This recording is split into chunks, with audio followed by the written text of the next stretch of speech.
Good evening and thanks for joining us. I'm Maria Parham, editorial page editor for the Arizona Daily Star. In tonight's AZ Illustrated Metro, we'll visit a school district to learn about its academic success despite the challenges students face.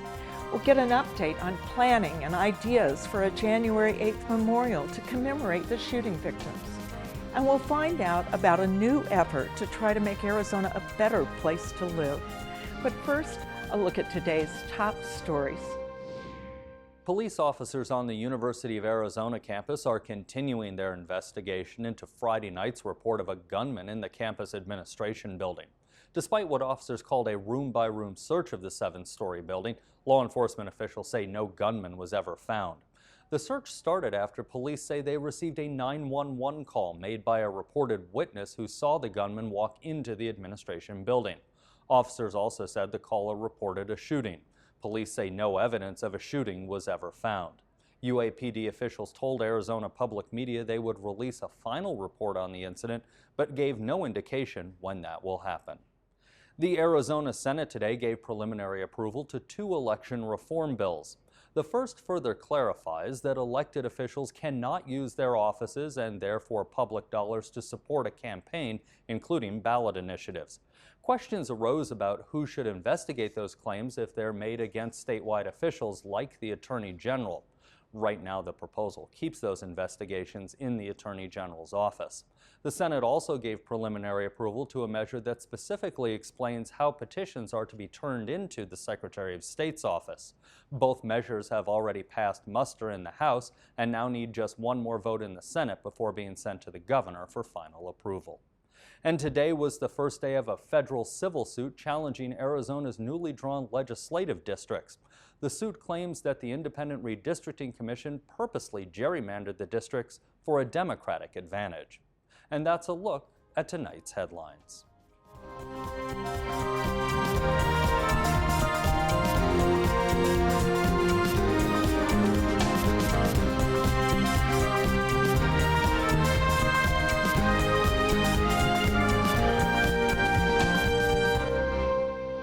In Arizona, 3.6% of all high school students drop out. Last year, that was about 19,000 students, according to the State Department of Education. The percentage of high school dropouts is higher in Pima County, almost 5%. Data also shows Hispanic and Latino students of low-income families drop out of high school at a higher rate. The Sunnyside School District has a high poverty rate, but in the last 4 years, the number of graduates has almost doubled. Fernanda Echavarri visited the school district on Tucson's south side. Georgina Valencia and Benny Gutierrez are seniors at Sunnyside High School.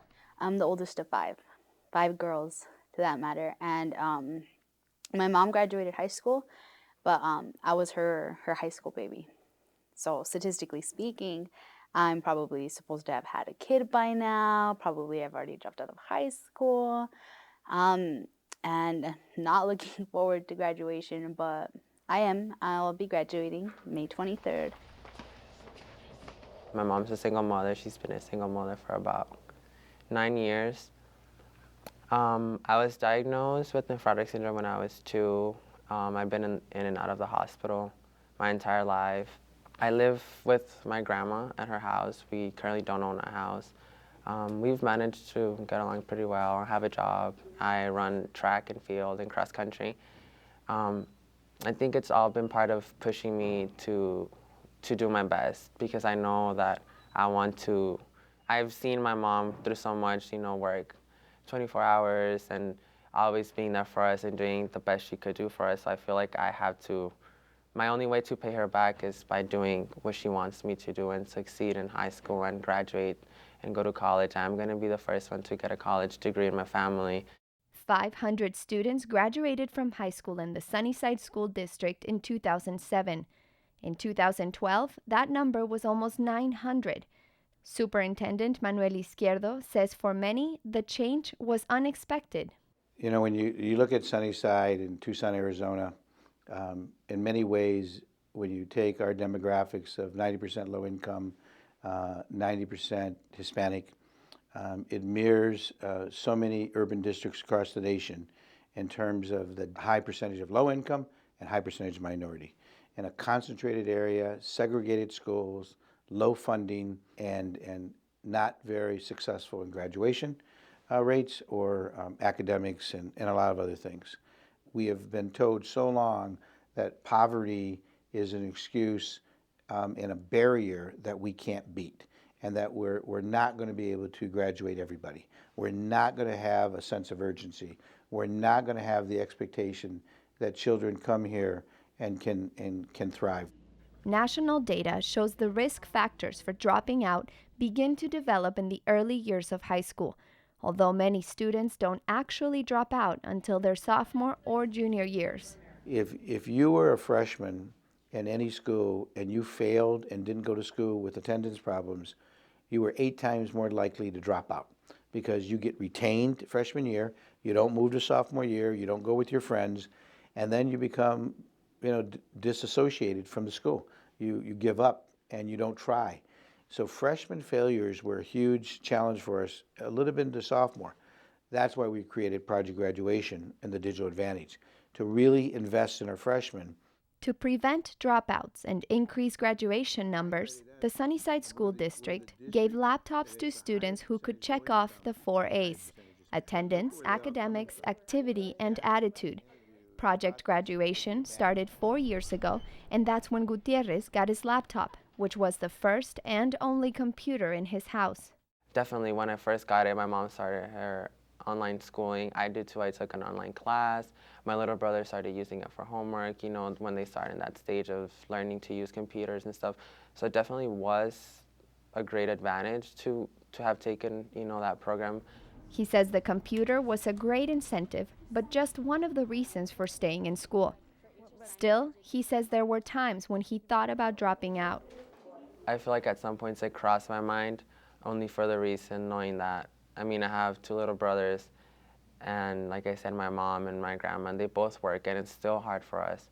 So it's kind of like, oh, well, what if I just worked? What if I put in that much more money that would make us, live a better life? And at one point it did, but then realizing, in the long run, what the long effect of that's going to be, that's the reason why I held back. And I'm thankful that I did, because now I feel like my future is way brighter than if I would have just dropped out of school and gone on to get a job. Gutierrez has a part-time job after school and sometimes works late.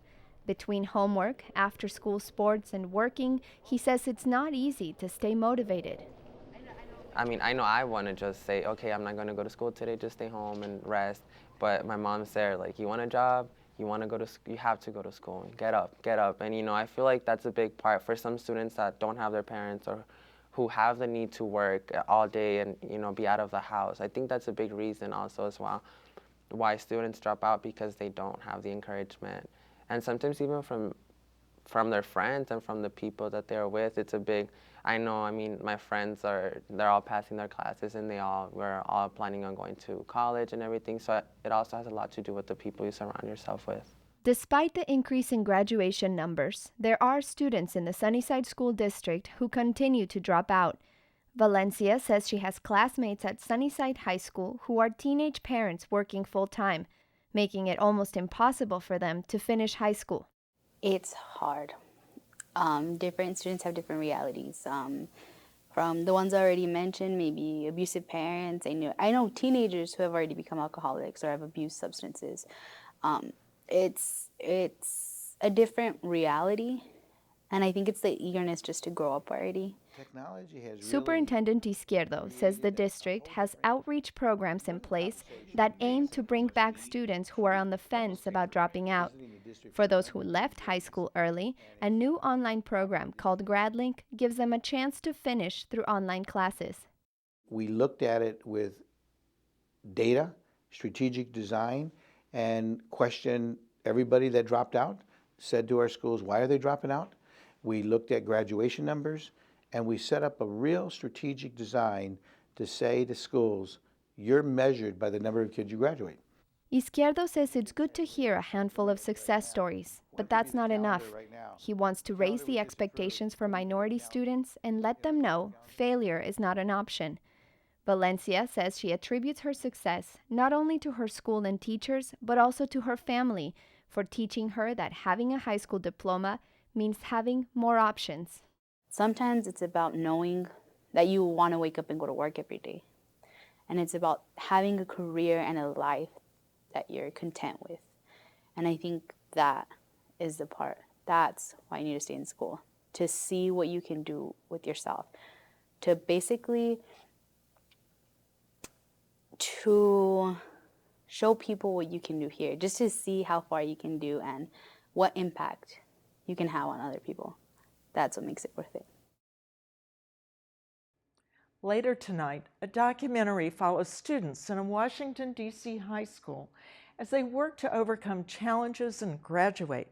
The story features students at a school struggling to improve its academic achievement scores. The January 8th Memorial Foundation formed last year to commemorate the 2011 shooting that shook this community. The foundation is involved in events honoring victims and is working to create a permanent memorial site. Joining me in the studio to talk about the planning so far are Foundation President Stephen Brigham and member Ross Zimmerman. Stephen and Ross, thanks so much for being here today. Thank you. Thanks, Linda.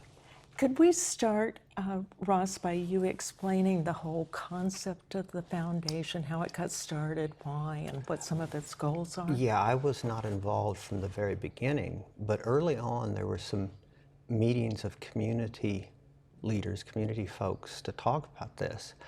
And I think very quickly once he became active again, Ron Barber got heavily involved, recruited more collaborators, and tried to give those meetings a community focus. And what came out of it was the idea that we needed to form a nonprofit entity. Corky Poster helped a lot with the thinking of that, come to think of it, because Corky's done a lot with public art. And from that nucleus of Corky, Ron, and I, we quickly recruited a board of capable, competent people and talked Stephen Brigham, sitting next to me, into leading that board. And we're developing the memorial process, and I don't know where it's going to lead. But Okay, Steve now has by the some idea. memorial process, you're wanting physical memorial, a physical memorial, or maybe even more than one in the community. Is that right? So far, the feedback we've had from the folks we've talked to about it is that they do indeed want a physical memorial. That's the strongest message we've gotten from our limited outreach sessions so far with some of the folks closely associated with the tragedy. Now, Stephen, I know you have talked to other communities that have been through a similar process of creating memorials. What have you learned from them? Well, there's quite a few things. Number one is to take your time. We've talked to some memorial sites that perhaps rushed their process a bit, may be a little disappointed with what they did.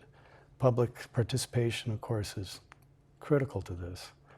So we've talked to folks from 9/11, Oklahoma City, Columbine, a number of the major, unfortunately, community tragedy sites. It's amazing communities within a community of tragedies. These are folks that have been profoundly affected by what happened in their community, but they are so powerful and so memorable when you talk to them about what they've gone through and what they've put together. So we've learned quite a bit from them. They've been incredibly supportive. They want to come help us. We've talked to people from the Boston Garden of Peace. In fact, that individual came to Tucson last week to talk to our board. So it's a number of things we've learned, but one of the things that's been important for us is that we want to be what Tucson wants us to be. In other words, Tucson is unique. This was not just a random shooting. This was not an incident at a high school or at a movie theater. This was about Congress on your corner. So that has a special connotation. Plus, Tucson is a special place. And we want to capture what we can of the spirit of Tucson. which means activities, which means healthy lifestyle, incredible climate. So the challenge for us is really quite challenging in that we have to wrap all these things up and perhaps do more than just a piece of public sculpture or a park. So what kind of concepts do you have at this point? We have figured out some of the things that are not practical, and that's one of the things we'll talk to the community about. And then we have some specific ideas that I'm going to hand off to him that we're going to present to the community, not because we want those exact things to happen, but because we want to give the community a starting place to think about these things. Sure. So, Stephen, well, Ross is being very modest. Ross is really our guiding light, one of our guiding lights, but our very strongest guiding light and our visionary, who has put together an annual event called Beyond. And that has been an incredibly successful series of memorial activities, bringing the community together in a healthy, active series of events. And that really affected me personally as a board member, trying to think of what is the Memorial Foundation going to be about. And this year, Ross and his team put that activity focused downtown at the Armory Park Center. And that made a big difference because whether we talk to our survivors or whether we talk to other sites, place is real important when you're talking about memorials. And the Beyond event, while it had a wide range of activities, focusing downtown brought a lot of things together that said we can combine place with activities and experiences and bring the community together, not just to observe a piece of sculpture, but to be part of a community activity and lifestyle. So are you thinking that downtown's a place where you may want the memorial? We don't know. We've looked at a number of sites. We're very intrigued with downtown because, again, this is about Congress on your corner. This is about democracy in action. And when you think of a city like Tucson, a lot of governmental decisions, the heart of democracy, takes place downtown. So downtown is an important touchstone for us, as well as the county's loop. The loop project that circles around and connects all the riverways is an important consideration because that already has a series of memorial sites on it. The Christina Taylor Green Foundation has a park on that. So we think there's an opportunity with the loop, and we can't forget about Safeway. Safeway was where this happened, and how do we create something there? In a way that is consistent with the limitation that the Safeway is a commercial complex. They've already done a very, very nicely done, understated memorial with a series of boulders there to commemorate the tragedy and the people who were lost. What's next? What's the public feedback process going to look like? Well, we've met with our survivors group and we've had their feedback. We want to reconnect with them. We want to have a series of public meetings. And most importantly, for our volunteer board, we need a foundation manager. So we're recruiting a person, some candidates for that position as well. So getting some staff support, reaching out to the public, and then developing and consolidating our ideas so we can start working on fundraising. Ross and Stephen, thanks so much for being here. Thank you. Thanks for your interest and support.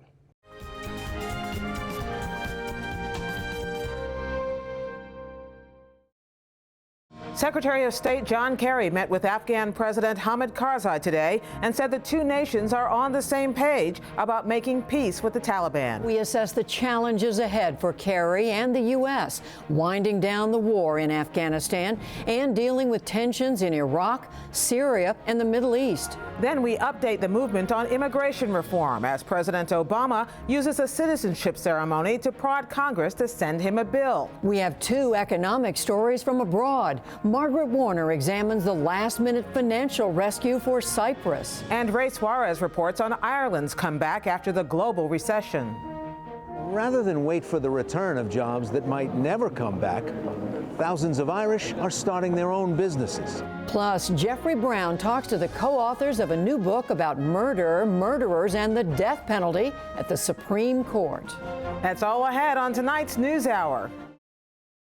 John Cox was an accountant before he got laid off 3 years ago. It's not easy.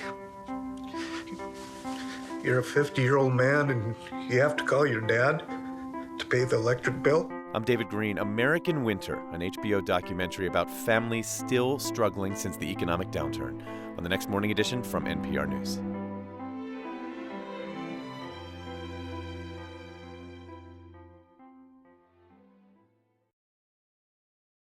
Numerous planning efforts have attempted to find out how Arizonans want to shape the state's future.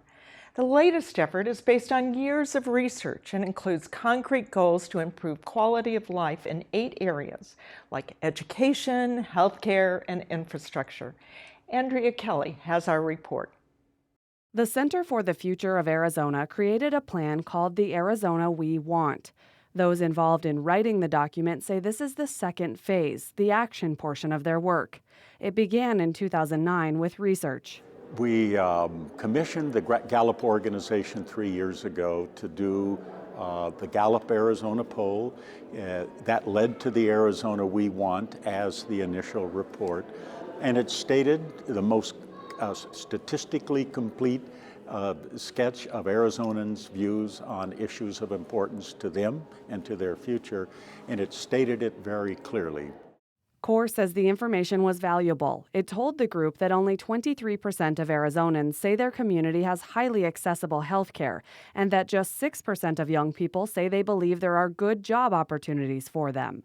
The results weren't all negative. Arizonans said the state's greatest resource is its natural beauty, outdoor parks, and trails, and 37% of people say they feel they are treated with respect at all times. It has been well received in communities all over the state, but it was hard to take it into action. It was hard to say, okay, if this is what Arizonans want for education, what are the steps that should be taken?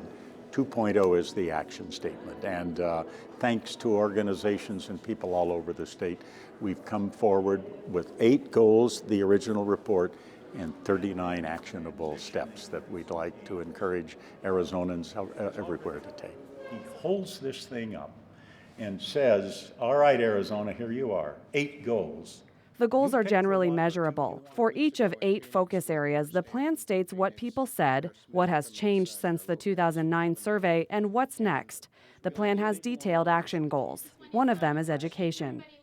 There is a very significant curriculum improvement called Common Core Standards, and a set of assessments called PARC, which would replace the Ames assessment to really elevate the quality of what students are to be taught and will be measured on in Arizona.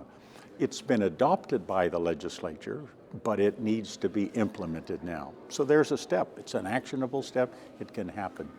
Secondly, Arizonans in the Gallup Arizona poll said they wanted health insurance for all Arizonans with payment assistance for those who needed it.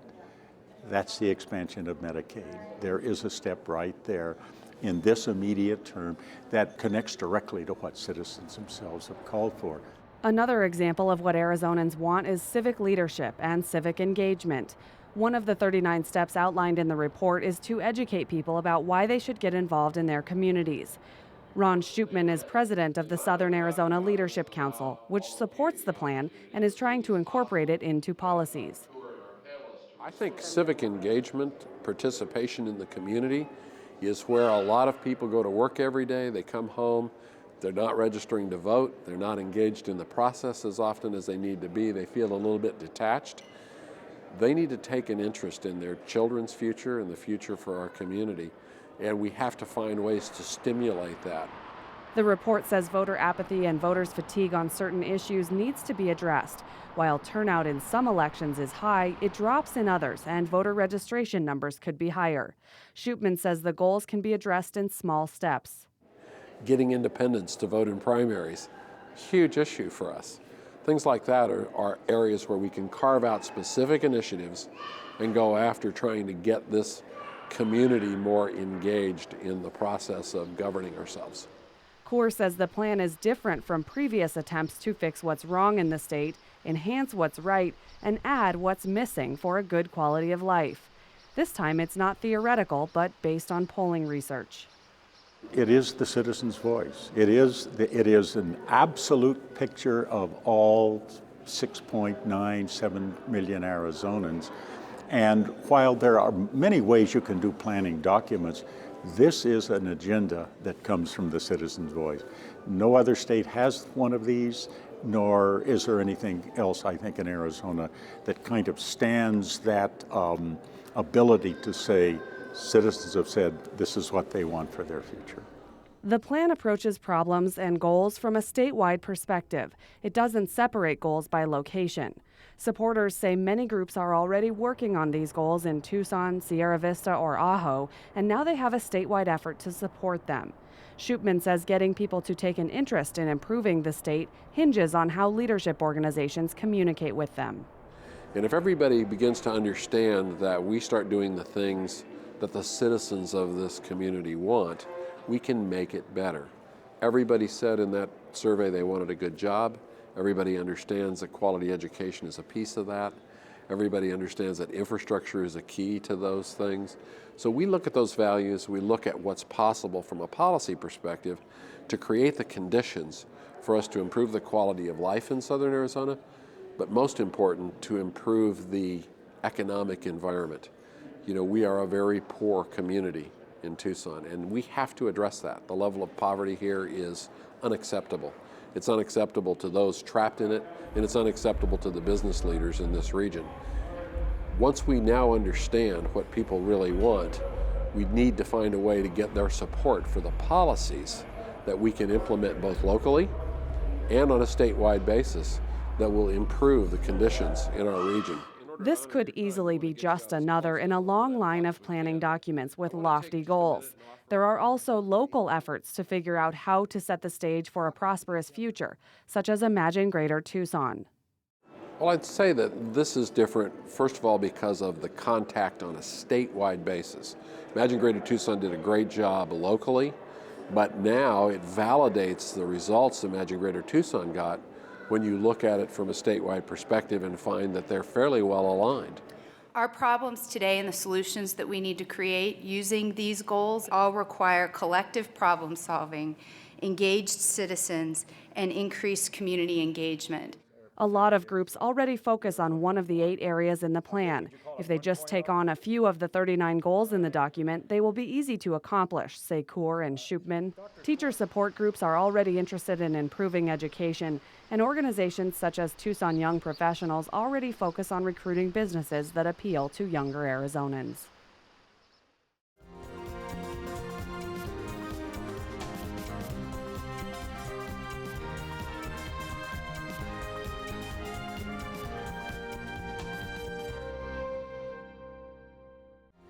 To post a comment about any of today's stories or keep up with the latest news, go online to our website, azpm.org. I'm Maria Parham. Thanks for watching.